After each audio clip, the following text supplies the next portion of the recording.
It requires patience if you're wanting to push yourself to try something new, learn something new. So with the help of my one carer, we would often go on YouTube and learn how to do a different skill or different technique, and we'd try it together, and I'm determined to make something work. I mean, I couldn't get my body to walk, or I couldn't get the seizures to stop, but I thought, well, I can try and do something or make something nice. And it was so fascinating to see how you can take a strip of paper, roll it a certain way and bend it a certain way, and it takes on a certain shape, and squash all those shapes together and it forms something else. And I just thought, wow, I mean, I was always creative before, but I thought this is different.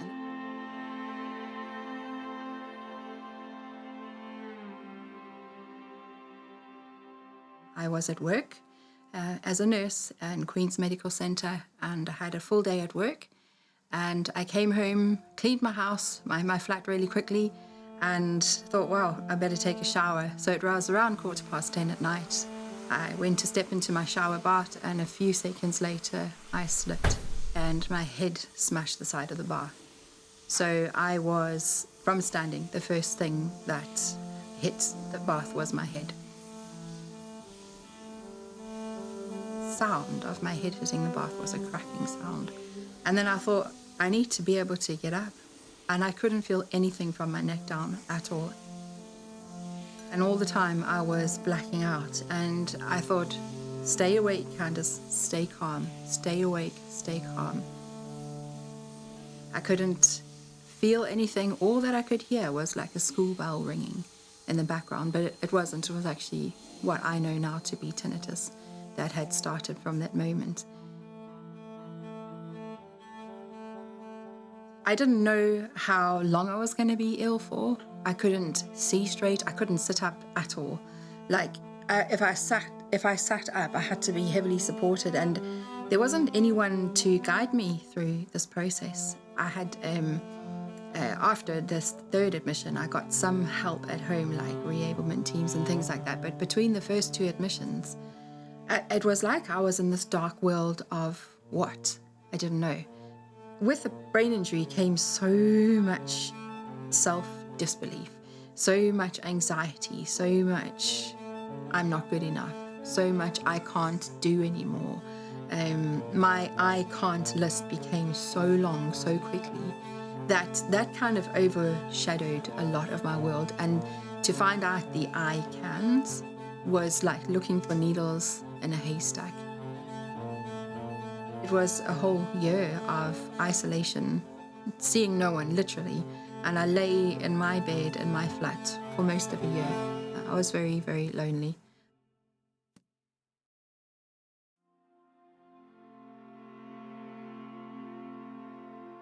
"5 years ago, a worker called Chris sat me down in the summer, and he said, I've seen you being quite creative, Candice. Would you like to learn the art of quilling? And I was like, what's that? Sure, yeah.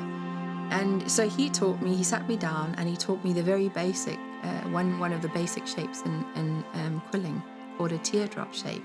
And he showed me if you joined the two together, it made a heart. And I was like, cool, you know? And then we made this picture, and he put it in a frame, and I thought, oh, that's really cool.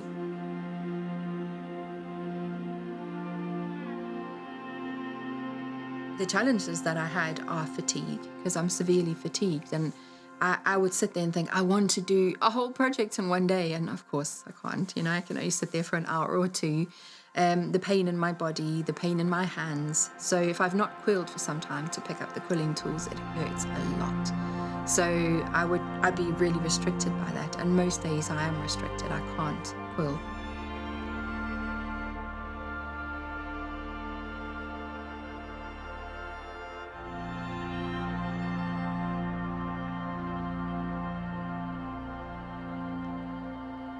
One day, one of my carers said, Candice, you've got all these frames of artwork. What are you going to do with it? I said, I don't know, you know. And she said, why don't you have a table at a market? And I said, oh God, I'd never cope with that. I'd have a seizure. And she was really good with mental health, and she talked me through it. And she said, look, we can help. And when she showed me it was doable, I thought, okay. And I spoke to Headway, and they gave me some pointers as well as how I could manage that and what I should do and They helped me plan it all out. And one day I took the plunge and I had a table at a market and I sold enough to raise a few £100s. I was so chuffed at the market to get the word out about Headway Nottingham, because I had the brochures on the table, my story was on the table, and people were quite taken by my story and that I was standing there selling my work to raise funds for Headway. There isn't anyone in my circle who doesn't know about Headway Nottingham. They all know. Yeah.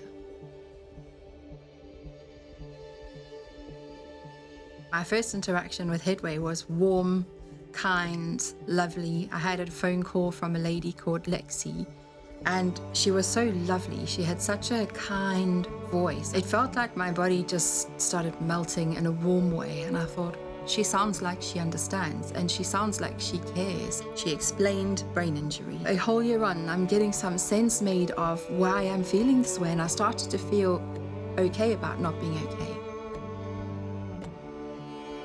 The team are dynamic, they are person-centered, focused, they are so invested in individuals. They are selfless, they are always available. They treat you as if you are normal, not as if you're abnormal. It's like they are this hub of this massive amount of knowledge.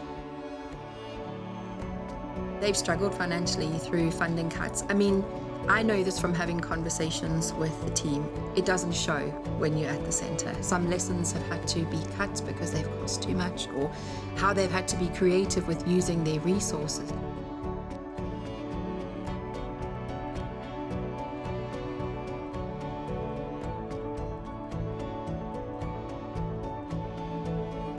Headway's been my rock, my stability in the 9 years I've been here. It's a lot. It's very friendly. The staff have been amazing.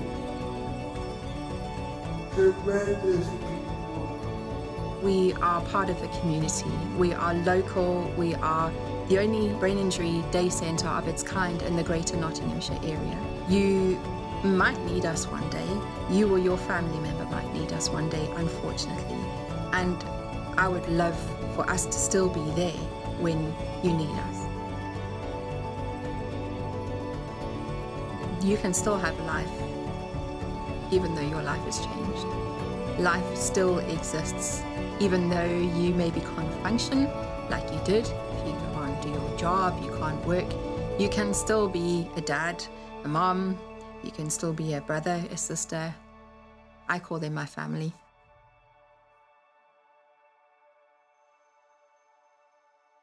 You can support Headway Nottingham by donating to us directly on our website. If you're a business, you can nominate us as your charity for the year. If you've got a specific skill set in marketing or teaching and can give us some of your time, we would love to speak to you.